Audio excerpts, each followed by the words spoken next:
તો આજે સામેથી બહેનો અને ભાઈઓ અમને મળવા આવ્યા કે અમે તમારી સાથે જોડાઈએ છીએ અને એના પહેલાં પણ અમે મિટિંગ કરી હતી એમની સાથે, પણ આજે સ્વયંભૂ એ લોકો નીકળીને અમારી ફેરણીમાં અમારો કેસ પહેરીને ફરી રહ્યા છે અને જે કે નાની મોટી પ્રાથમિક સમસ્યાઓ છે એની પણ અમે 4 ઉમેદવારોએ બાહેધરી આપી છે।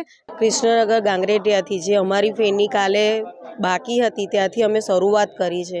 ત્યાં અમે નગરોમાં ને એ બધામાં ફરીને અત્યારે અમે સોમા તલાવ બ્રિજ નીચેથી ક્રોસ કરીને અહીંયા વાટિકાને વૈષ્ણવકૃતિ સોસાયટીમાંથી ગિરિરાજ સોસાયટીમાં જવાના છે। અહીંયા અમારી સાથે અમારા ત્યાં વિસ્તારના કાર્યકર્તાઓ અને એ બધા જ અમારી સાથે જ છે। લોકોનો બહુ સારો પ્રતિસાદ મળી રહ્યો છે। જે ઉત્તર ભારતીય સમાજના જે સંગઠન છે એ ઠાકુર સાહેબ પણ અમારી સાથે સવારથી અમારી સાથે જ છે અને અમારા 4 ઉમેદવારોને જીતાડવા માટે અપીલ કરી રહ્યા છે। અત્યારે બહુ સરસ પ્રતિસાદ અને છેલ્લા 8 દિવસથી, આ તો આપણો 9મો દિવસ છે, આપણે છેલ્લા 8 દિવસથી લોકોને મળી રહ્યા છે, કન્ટિન્યુઅસ લોકો સાથે સંપર્કમાં છે।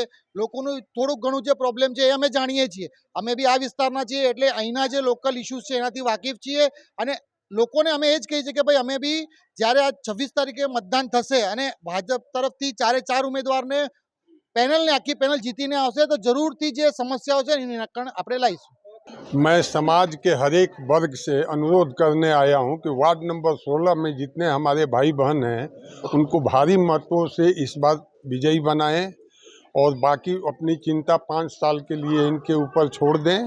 हाँ, ward number 16 Bharatiya Janata party Vadodara महानगर। આપણે અહીંયા વર્ષોથી એમ કહેવાય કે ભાજપ ચાલતી આવી છે અને મારા અંદાજે ચાલશે પણ ખરી, કેમ કે કામ છે ભાજપનું।